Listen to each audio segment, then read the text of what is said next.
listen, never in my life associated the word boring with baseball. We know what's up. Me? Yeah. Famous? Yeah. And I'm like giddy over there smiling like, we're about to win this shit. Did everyone give you crap? Give me a good host story. I'm not picking it up. We both love the game. We talk about it every day. Get on baseball. Having some popcorn, you're fooling around your phone. I'd have to wait in line for 3 hours. Hang on, because it's about to be a wild ride. All right, there's no human being on the planet I'd rather be talking to more than Eric Arditti. So thank you, my friend. It's been a long time. It feels like it's been a long time anyway. It was a long baseball season for us here in Baltimore. It was a grind. It was a lot of things, but it's been a long time. But again, it's been quite a long season for. No, but you know what? People like you are what makes it palatable. People like you are what makes tough seasons digestible, honestly, because I think that the interest of a team, sure, when they're riding high, World Series team, great. That's easy to talk about. When they're not doing well, there's still, as you know, there's still interest because people like being miserable, Yes, that's true. Again, especially with the way the Ravens have been playing in Baltimore, it's a lot of that going around. Yeah, I'm sorry. I apologize. I'm a Titans fan, so I'm used to this. Oh, there you go. So hey, listen, we're turning the page. We're going to talk about the new manager. We're going to talk about. I really wanted to talk to you for a lot of reasons. I did look back and I looked at wasn't the last time you were on, because the last time you were on, I think with our guy Reese Green, sort of recapping what happened to the Orioles after last year. And then, but going back, I think the last time we had talked on the podcast, it was February 1st, 2024. And the title of the podcast was Let's Celebrate the New Orioles Owners. Yeah. Right? Yeah. And so I distinctly remember that time where you had, not only did you have the new owners come in and they're like, oh, you got a new owner, finally, things are going to change. But you also had the Corbin Burns trade. And then it was just this expectation that after those two things happened, that it was just you were going to take a totally different philosophy and it was going to take off and you were going to have this dynasty. Well, a couple things haven't happened, including, by the way, a lot of these things that in terms of player acquisition and owners. So I want to start there, Eric. I want to start with the owners, the ownership group. From back then, first of all, am I misrepresenting any of this at all or no? No, you're spot on with it all. Okay. So looking back at that time and going toward that right now, where you have Rubenstein, who is out there with his water cannon and being man of the people and everything else. What is the perception of it now? It's kind of split among the fan base, at least. I am still a massive fan of him. Again, I think it's crazy that people have already, there are people who were like, you got to jump off. We're jumping off the Rubenstein wagon. Like you said, it's been a year, almost 2 years now. We gotta start being patient with this. For a lot of the fans who are upset, but he has said all the right things. He's been like, we are open to spending money. We want to spend money. There's no limit on what we can spend, how we can spend, where, any of that stuff when it comes to players and all that. So he's saying all the right things. And again, in this disaster of a season that we just finished up, I mean, in the middle of it, there were people being like, I need to hear from David Rubenstein. I need to hear him. I need to see him at a press conference. And I'm telling people, I'm going, whoa. We just got out of the John Angelos relationship where we literally saw an owner who was meddling in stuff. And you see it in Dallas with Jerry Jones, and you saw it with Dan Snyder in DC. And it's like, why do you want your owner to be meddling and have his hands in the pot and be mixing it up? I'm like, we don't want that. I don't want to hear from him. I hope he's on vacation. I hope he just signs checks and goes from there. So I guess the way I've been what I've been upset at isn't David Rubenstein or the ownership and Grant Hill and Cal Ripken and all that. Like Cal's sitting behind home plate and people are like, he needs to get in the dugout and tell him. No, he doesn't. I think he needs to sit there and enjoy his beer and a popcorn. I don't want the owners getting involved in that unless it's spending money. That's what you want. But it comes down to the front office and the general manager or the president of baseball operations, which we found out about, Yeah, right. That was maybe a month bizarre. ago. Yeah. Yeah, kind of weird, but again, he's the one running it all. I don't want Rubenstein stepping over Elias, and because again, Rubenstein has said multiple times, I don't know baseball. He's like, I'm just a fan. I don't know baseball. The guy openly admitted that. I don't want him sticking his nose where it doesn't belong, and I think he's done a good job of that. And people didn't like that not he, but that the Orioles put out a bobblehead of himself. I mean, you would have thought that that was like the worst thing anybody could have ever done. It didn't help that they had just lost like 24-2 on Easter or something. But no, again, I'm perfectly fine with him. I don't need him getting involved in day-to-day baseball business and having press conferences when they lose by 20, because that's when you get into the Jerry Jones world, and nobody wants that. So I'm still as I am riding high on Rubenstein. I know a lot of others aren't, but I don't really know what they're expecting or what they want out of him. Again, he's not gonna. The last time I said this too, the last time we had our owner go over the GM's head, he signed Chris Davis to a 7-year deal, and everybody, they loved that at the time, and how are we doing with that now? So I'm in the camp of Rubenstein can be Mr. Splash and give out hats and have a grand old time at the game. I don't want him involved in the baseball stuff. So I hope he says the right things, but and just sign the checks and contracts, and we'll get going from there. There you go. Oh, there you go. You're absolutely right, but it's just sign the checks. So this is where it gets interesting to me, because it's the perception is, if you're a GM or president of baseball operations, and the owner says, hey, listen, we have the money, do what you got to do, then typically that president of baseball operations or general manager does what they need to do. And usually that means spending money. That means actually presenting checks for him to sign.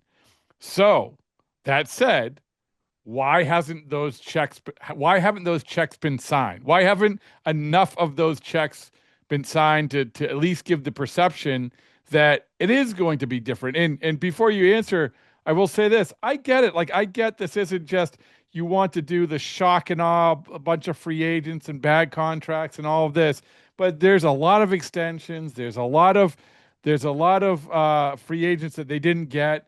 There's a lot of moves that they didn't make. There's trades that they didn't make because they were worried about not signing. Whatever it is, who is at fault in that respect? I think that's got to fall on Mike Elias again. The new I saw the acronym POBO, P-O-B-O. It's odd. Yeah, That's one of the things. Yeah, our guy producer Evan always put POBO in the headlines, and I feel like a little awkward, but I guess it takes up too much room. So. I saw it for the first time in writing, like on one of the Orioles beat reporters' tweets, and I was like, "Oh, this is perfect. I love it." So Pobo Elias, that's what they're calling him. Yeah. I think it falls on him and the front office, because like you were saying, that's their job to sign the extensions, to sign these free agents, and to make the trades that we've been sitting here waiting. I mean, I think it was 22, I guess, when they traded Trey Mancini to Houston, and the clubhouse was upset. They were a couple games out of a playoff spot, and Mike Elias flew to Texas where the team was, and it reassured them that it was going to be okay and they were going to make moves. And the famous quote that all Orioles fans, we're going to remember this till the day we die, is he said, "It's liftoff from here. This is liftoff." And we're just like, we're kind of waiting still. But you did have a little liftoff. Like, again, you had the Corbin Burns thing. You had this. I mean, Eric, like, to go back to, not to revisit sort of the last couple of years, but this is one of the reasons, like, I find the Orioles so fascinating as we sit here in the World Series. The Orioles should be in the World Series. Everyone thought the Orioles by now would be in the World Series, or at least be on the doorstep, not only because you get Burns, you show the aggressiveness, but because Norfolk was basically a major league team playing in the minor leagues. And now we look at it like, what? Like, not really. Yeah. So anyway, yeah, I didn't mean to interrupt, but at the same time, I am sort of anxious to see, like, hey, I guess the question I have, you have the Burns trade, right? Mhm. You have that. You make the playoffs. Burns was actually the only pitcher in the postseason last year that pitches 8 innings, which is remarkable. Mhm. And so you have that. Do you feel like they had a reversal of course because they were maybe spooked because they did the one and done with Burns?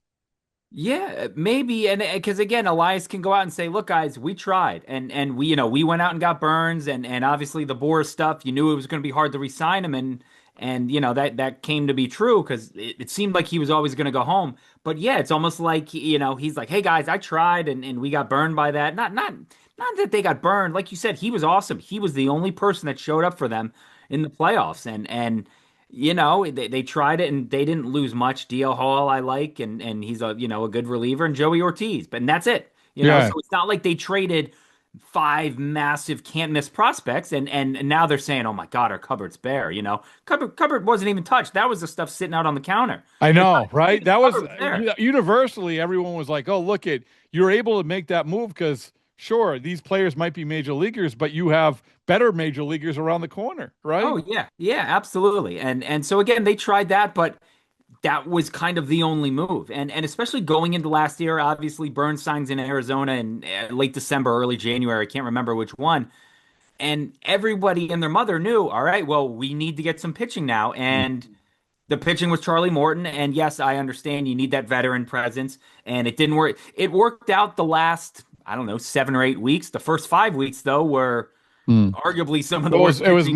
Morton and Sagano, right? I mean, that Morton, was the Sagano, answer. yes, they traded for Eflin, at the deadline, the year, 24, I guess. What's that, 24? Yeah, and then they got Sagano, and then they signed, and then they traded they did unload some other prospects, Connor Norby and Kyle Stowers for Trevor Rogers, who, again, we saw. I don't know if Boston fans know, that second game of the doubleheader where the Orioles got killed, obviously, in the first game. And then Rogers came up and was the 26th man for that night game. And I can't remember the final score. I think it was like 3-2. The Orioles won. That was like where it started for Trevor Rogers. What an incredible story that is, right? It was unbelievable, but like we always focus like it's like before the doubleheader and after the doubleheader. That's how we think of this season. Because that literally in between that game, in between those doubleheaders is when the season for the Orioles kind of started ticking up.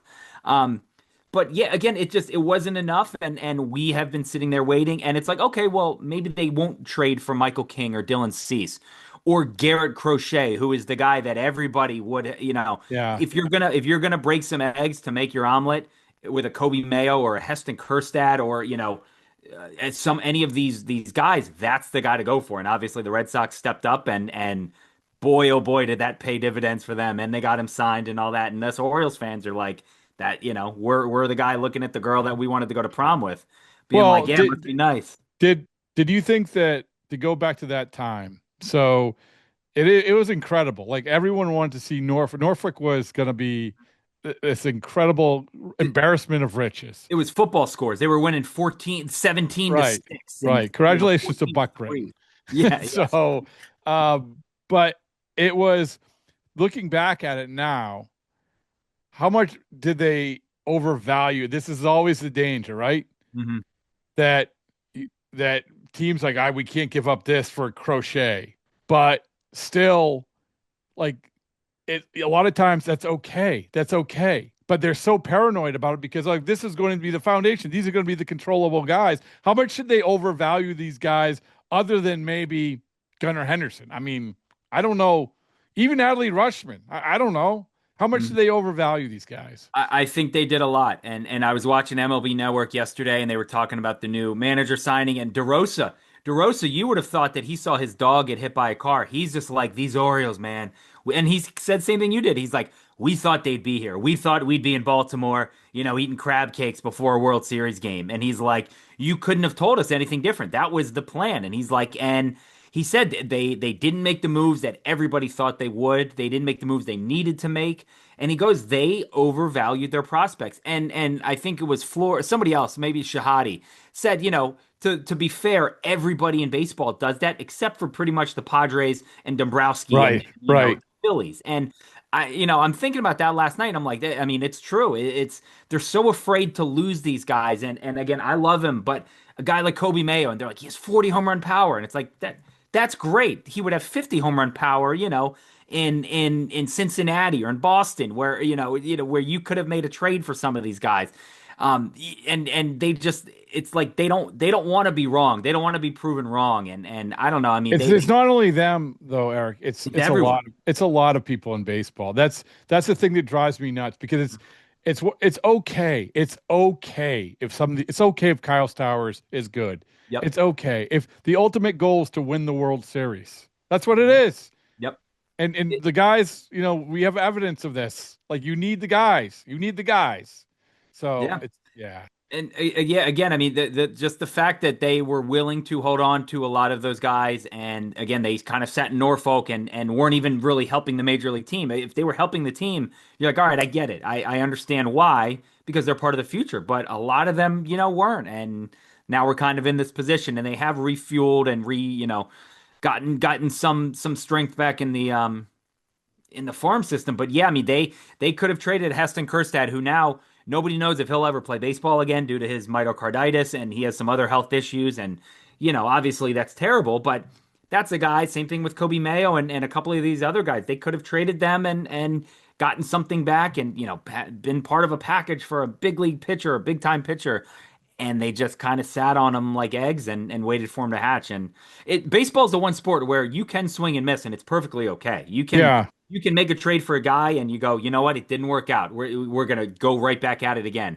And it just seems like the Orioles, their front office, they are known for, we're gonna do it our way, and it's the right way, and we're gonna show you that it's the right way, and you're gonna acknowledge us, saying, wow, look at them, they did it the right way. They drafted well, they developed well, and they won the World Series. I don't care how they win the World Series. I don't care if they trade. And I was talking about with the Dodgers. People are like, oh, they buy their team. I don't care how my team wins the World Series. If it's the flags fly forever, those banners are going to be up there. Do whatever you got to do to win this. Who cares how many homegrown guys you got? It's like nobody cares if an NCAA team has 5 McDonald's All-American. No, nobody cares. They want the ring. That's all that matters. So it's a league-wide problem. Take away 4 or 5 teams, but yeah, it's that has hit Baltimore harder than probably any other team, and it's tough to kind of swallow that. By the way, so well put. You nailed that. And also, so now I want to turn the attention. Enough of the revisiting what went wrong. Let's talk about what might go right, because I want you to feel good about your team. I want you to feel good about your job. But you're so right about the World Series. I mean, this is you articulated it perfectly, because I just feel like that teams and some executives will say this about other teams. They're losing sight of the goal here, which is to win the World Series. It's not sustainability. To me, is the dirtiest word. I get it. Like, I get you want to have sustainability, but if you have the chance to win, and by the way, now the Orioles weren't in position to do it. It's day late, $1 short in terms of getting going. But if you were an American League team and you were in it at all, then let's go for it. I mean, this Blue Jays team is a good team, but they're not unbeatable. So yeah. This was the year to do that. And that's why I was so upset, because very early on, you're like, no one is running away with this division. Again, the Yankees, anything can happen with them and Judge. And it was like, this is really there for the taking. Obviously, the Tigers were there, but the Mariners came on late. But you're like, no one is going to win 104 and run away with this thing, like the Dodgers were supposed to in the NL. But yeah, this it was up for the taking for everyone. So. What was it? What was the Orioles over under win total this year? Do you remember? I think it was 86. I think it was 86.5. Okay. And they won 91 the year before. Yeah, I thought it would be higher. Like there was because I think that when people looked at the division, obviously it was wide open, but I would imagine that the Orioles were probably, I don't know what the FanGraphs odds or whatever it is, but the Orioles, even coming in this year, even without the number one starter, they're like, oh, they'll figure it out. They'll figure it out. And all these guys will take a step forward. They didn't know about Grayson Rodriguez being hurt, and I get that. But still, yeah. Wow, man. I just And you mentioned, so this again, I don't want to be a hypocrite. I do want to spin it forward. I do want to say, here we go, Orioles World Series 2026. And I love Trevor Rogers, man. Like you talked about him, because ultimately, however they landed with him, like this is however that happened, they got their number one starter. Like this is the hardest thing to get. This is why they trade for Corbin Burns, and you can build off of that. Am I wrong about that? Is that the feeling of this thing? Yeah, I mean, it's almost even a toss up with him. Kyle Bradish too. When he came back, he was, again, if you watch him in 24, that was, or I guess 23. I'm getting all my years mixed up, but I think he finished fourth in Cy Young. He was incredible, and he came back last year. Towards the last, I don't know, 6 weeks or something, 5 weeks, and he didn't miss a beat. So now, again, in our mind, we're thinking, all right, you got these guys 1-2. Dean Kramer penciled in as a 3. Grayson, again, we don't really know about him, and it's going to kind of be silly to expect a full season out of him just with all the injuries. But yeah, I mean, it's, that's a good top of the end rotation right there. And I would go into any playoff series with a 1-2-3 of Rogers, Bradish, Kramer in any order you want to go with. But obviously, again, us Orioles fans, we saw it all last year. Like, we know that we're going to need pitching and guys are going to get hurt. So that's still, I think, circled high on everyone's list is starting pitching, go out and get someone. And why not have four number 2s or, 3 number 3s or something like that? Because injuries are going to happen. We lived that last year. All right. So give me your wish list. We'll get to the manager in a second, but give me your wish list. Give me your realistic wish list. Let's assume, this is a big assumption, but let's assume that Mike Elias said, okay, we're doing a little bit course correction. We thought that we would be able to sort of do it this way last year. Didn't work out. The owner, like you said, the owner's ready to sign some checks. Give me your wish list of what you want to happen this offseason. It's tough. I mean, again, starting pitching, I think, has to be number one. You're not going to go anywhere without it. And you saw that last year when they started out every game down 6-0 in the second inning, and you were already flipping over to see what was on Game Show Network, or how much daylight was left, and you could go outside or something. So obviously, I think they do need another front end of the rotation guy. If it's Dylan Cease, if it's a rehabbing Michael King, sure, but they need to do something. They need a middle of the order bat, which is tough because they don't really have anywhere to put him. You got guys at first base. You got, Samuel Basallo was going to play there. You still have a Ryan Mountcastle. I as of now, he may be a non-tender guy. Your first baseman hitting 6 home runs, 7 home runs, whatever it was last year, is not really going to cut it. Adley's going to place him first. But, again, then you have Adley and Basallo at catcher. So you got Westberg, you got Gunnar, you got Jackson. The infield's full. So again, a middle of the order bat would be nice, and a guy who could hit 40. They thought they signed that guy last year from up north, and the book on him, Tyler O'Neill, was he's not going to stay healthy, and lo and behold, he didn't. I don't know if you guys even saw, he got pulled from a game late, maybe second half of the season, and they said with general soreness, and we started like doing the salute tweets and calling him General Soreness. So then he went on a run where he hit 5 home runs in 4 games or something. And we're just all saluting the general. By the way, I think I asked him this, but I can't remember the answer. Where do you guys open? Where did the Orioles open? Ooh, I don't know. I don't remember. I don't think it's in Toronto again. I hope it is. I don't this know. Is the time-honored tradition. This was one of my proudest moments of the entire season when I texted Tyler O'Neill the morning of opening day, say, congratulations on your home run. I won some money off that too. So did you really? Oh, good for yeah. you. Oh, that was we love that here. Because everyone knew about it. We're all paying attention to it. Then right away we're like, oh, it's the Maple Leaf Masher. Like, yeah, he's up in Toronto. It's unbelievable. It's one of the greatest. It's one of the greatest records of all. It's crazy. So really they're home versus the Twins. That's their home opener. I think that's their regular season opener. Yeah. Okay. All right. March 26th. All right, the ball's not going to be flying cold weather. So all right, so you mentioned Cease, you mentioned King. Give me if you said, okay, position player that you think. It's tough because I get it. Like the free agent class kind of stinks this year. Mm-hmm. Not a lot of, especially like you're talking about outfielders. It's not great. So I don't know if you anybody who you like. Okay, It's, Schwarber would be great. Yeah, it's not he going to he happen. would be Pete great. Alonso would be great. Not going to happen. Again, they don't have anywhere to put these guys. Yeah.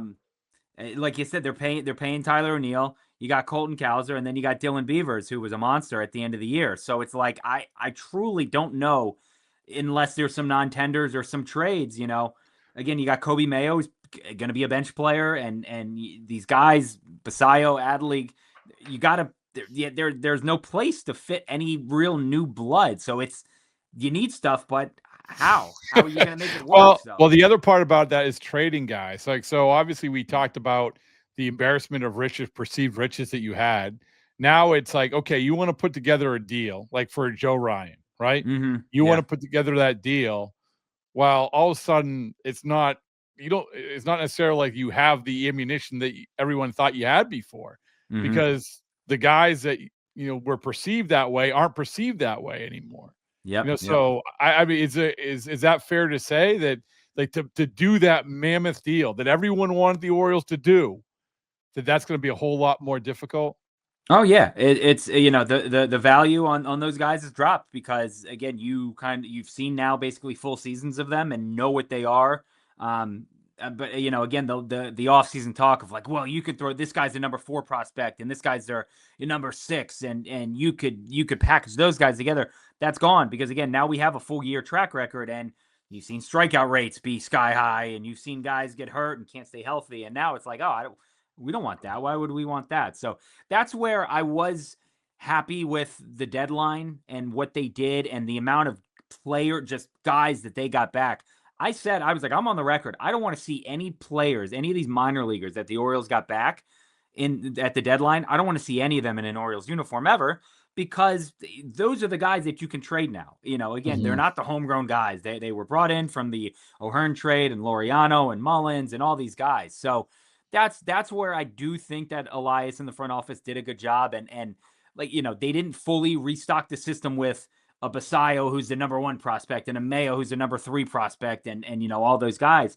They're not the sexy names, but they're still very good players who ideally maybe now you can do a Mayo and 2 of those guys. I don't even remember the guys they got from San Diego. Yeah. And kind of fill in the package now with some of these other, quote, smaller pieces and go from there instead of 2 massive prospects. Maybe you can do 1 and, I don't know, a guy on the Mountcastle or somebody, and then 2 other guys, and you're not really losing that much value, and you're getting, a ton back. So they sat on him too long and waited.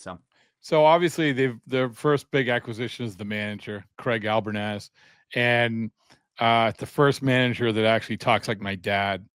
Thick accent. Thick accent. Yeah. I mean, I'm from Boston, but I don't have that. I mean, and I got to be honest to you, Eric, not a lot of people do.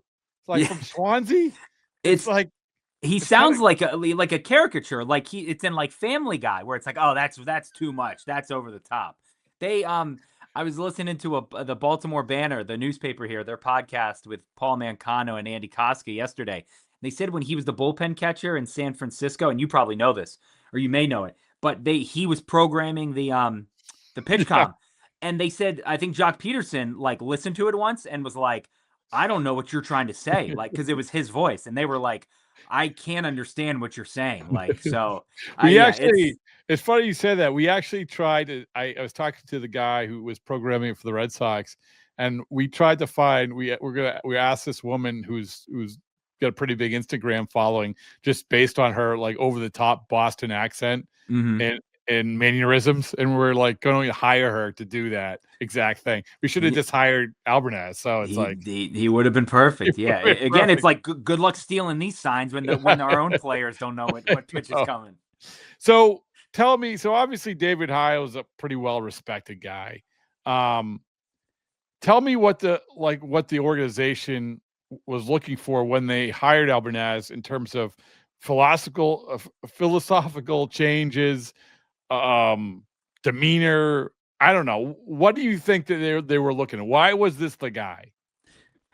So when going into the offseason, I thought that it was going to be like the veteran guy, we're like, oh, that Bruce Bochy would be nice. And then he became available. And you're like, oh, he would be perfect. Again, a guy who has been there. He has won. He has lost. He knows how to win. There's nothing in baseball Bruce Bochy hasn't seen before. And I thought that that's who they were going to go after. Somebody who could command a locker room and a dugout and, whip these young guys into shape and get them going and all that. And again, I feel like they got the best of both worlds. Again, Alvarez turns 43, I think, Thursday. So happy early birthday to him. I like how you look over your shoulder like you have it marked on your calendar. I have my calendar. I know his birthday's on the 30th. So, but I will write his birthday up there later. But again, they wanted a guy, I think, who has won and who has been there. And obviously he hasn't, won a World Series and been there. But you look at the organizations he's worked with, came up as a coach in the minor leagues with Tampa, then to San Francisco, and then with Cleveland. And those three are, those organizations are well run and they just are well-oiled machines, and they always have a nose for October. You look at what Cleveland did the last 2 years with him and Stephen Vogt, and everything I've read about him is that he was Vogt's right-hand man, and it's not he wasn't just standing there. They said Vogt would use him for a lot of, hey, what do we do? Who do we pinch hit? What do we do here? And I like that he has come from those organizations, and I like that he was a bullpen coach and a catching coordinator and stuff like that. Because that the Pujols name was thrown out there, and you need a player's guy, and it's like, does Albert Pujols know how to manage a bullpen? He's a fantastic player, but I don't trust him to make the right move in the bottom of the seventh with a guy on second, and who does he go to and stuff like that. So I like that Craig has had these experiences and worked all around. So I do think that he seems like an old soul kind of. I went digging through his Twitter, and he has some great stuff. He was in an excavator in Rochester, New York, with his T-shirt off, and he's like, I need extra money, and so I picked up a second job. It's very obvious. It's very late at night after a few adult service. But he seems like everything I read too was saying that he knows how to command the young guys and build good relationships with them. And again, what better team to bring that to than the Orioles? So I don't know. That's what I thought they were looking for. I think they nailed it. Everybody and their mother says it's a great move, and what a knockout signing and all that stuff, and that's great. But again, there's still more that needs to be done, and the players need to ultimately play. But I think this is a great step in the right direction. So. Yeah, but I was gonna go on this rant about how catchers are like the hottest commodity ever. They're the best. Yeah. If you were a catcher and you're in baseball, congratulations. Yeah. Everybody's hiring catchers for everything. You get the front pass to the front of the line. Yeah, exactly. It's so true. So anyway, that's for another day. But I will say this is that, and this is one of the reasons really why I feel like the Orioles are such a fascinating thing, is that they got to make moves. There's no question about it. But Alvarez is walking into a team that is still good. Like, it's still good. That last month, you rattled off Bradish, and you met, obviously you talked about Rogers. Everybody was looking at the schedules of these teams that are going for the postseason, like, oh, they get the Orioles. Oh, they have a better record. They'll take it. The Orioles were the toughest, a tough out for that last month. And that doesn't always carry over. Now it's on Elias to actually make some moves to supplement this, to complement this. But what I'm saying is Alvarez, that's not a bad spot for him, man. Like, it's not. No, and I kept looking at your rankings. I would see you guys post those, and that's like, producer Evan, yeah. And I think the Orioles were like 4, and I was like, I don't know, they may be. Again, the Blue Jays last year, would they win 74 games and finish in last?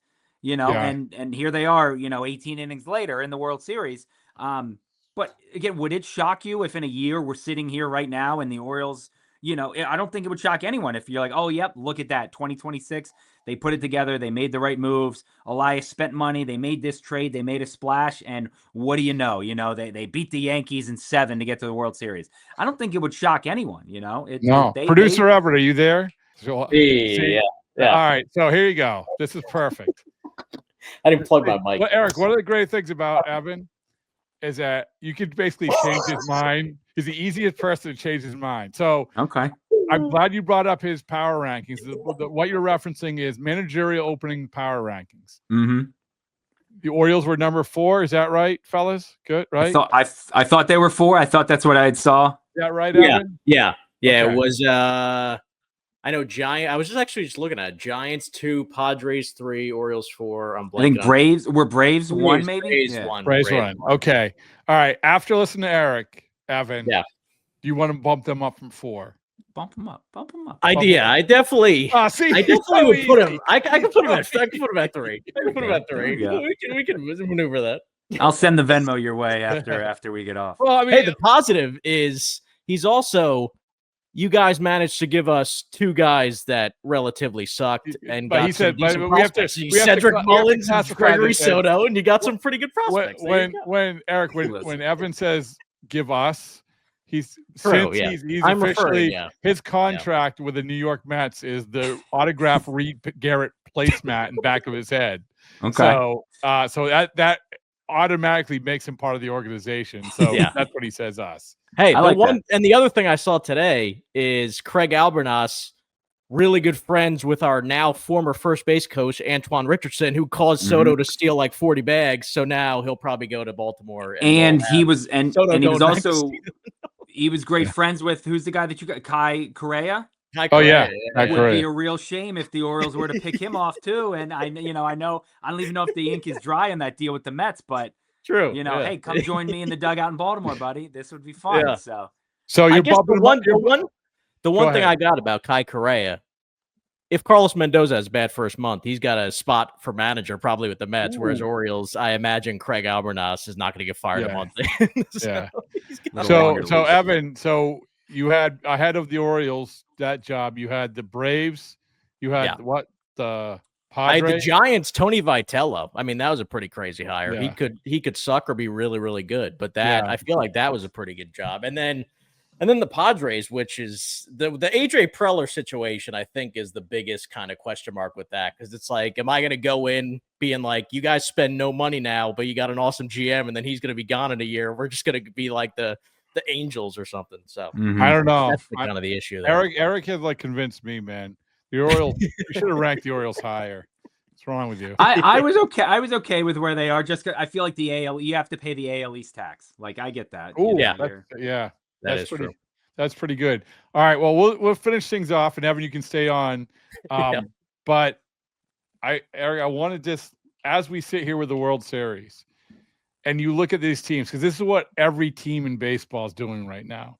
They're saying, what do we have to do to be that team or to be in this spot, or could we compete with the Dodgers or the Blue Jays, whatever it is? For you, when you watch the World Series, do you feel that? Do you feel like we're not far away? This could happen. Like this, the iteration that there's not a lot of has to happen in order for us to actually be enjoying the fruits of the World Series, like everyone thought they would be enjoying by now. Yeah, I think for sure. Again, like I mentioned, they traded away a lot of guys and productive major league players, but that core is still there. And again, it's a running joke in Baltimore, like the young core. It's like Adley's 27. They are not young anymore. But I mean, I said this to people last year. If you ask any GM or front office people, like, hey, you're going to go into the year next year with Jordan Westberg, Colton Cowler, Gunnar Henderson, Adley Rutschman, Jackson Holiday, Samuel Basayo, like that's a pretty good core. And I think I think people would love to have those guys on the team. So as long as they stay healthy, and again, those holes that we talked about are filled, and the pieces are made, deals are made, and guys are brought in, I 100% can see it. It's I don't think they obviously seem far off. I don't think they're that far off.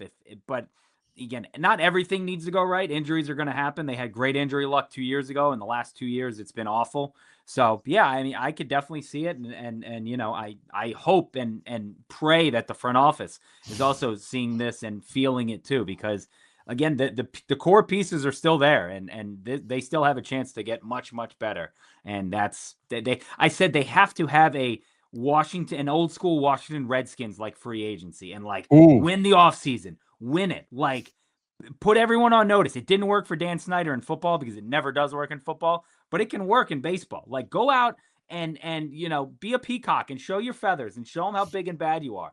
Show them that, again, you want to win, and you have the rights to do it. And you're going to do whatever it takes. Because again, people's patience are running out. The window is still open, even though who knows what we're going to be talking about a year from now with 2027 looming. But it's like this, usually teams, they have a bad year and it's kind of like, it's like the Phillies, like, oh man, that window is closing.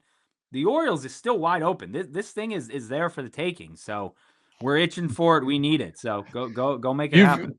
You've given a couple great Rudy on the stool speeches, which is like basically like push the stool in the middle of the clubhouse and let me tell you what's what. Yeah. Like, oh, excellent job. I'm fired up for the Orioles. All you need for Evan is he's automatically, they're probably like 5th in your power rankings already, right? Next year.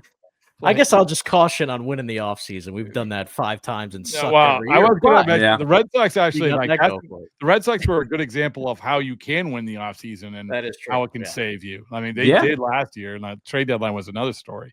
Anyway, Eric, thanks so much, man. I really appreciate it. You're one of the best, and we're very, very lucky to have you as part of our family, so I appreciate it.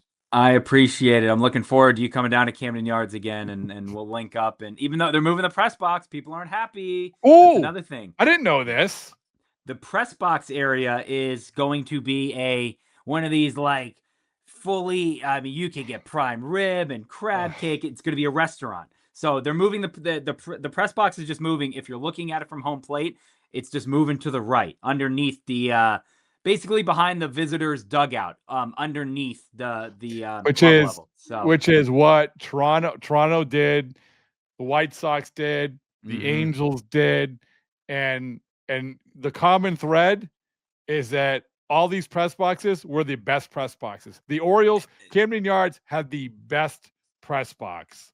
I've heard that from Rock and JCM and Matt Wayrich and all the guys in the press box. They're like, you can't beat it. Bricciaroli, like, oh, she gushes about it all the time. So yeah, so now I can sit there and drink I won't be sitting there. It's all like gonna be sweet people and suits and Anyway, stuff, I always have my enjoyment always comes out. It is when I get a chance to come out and see you.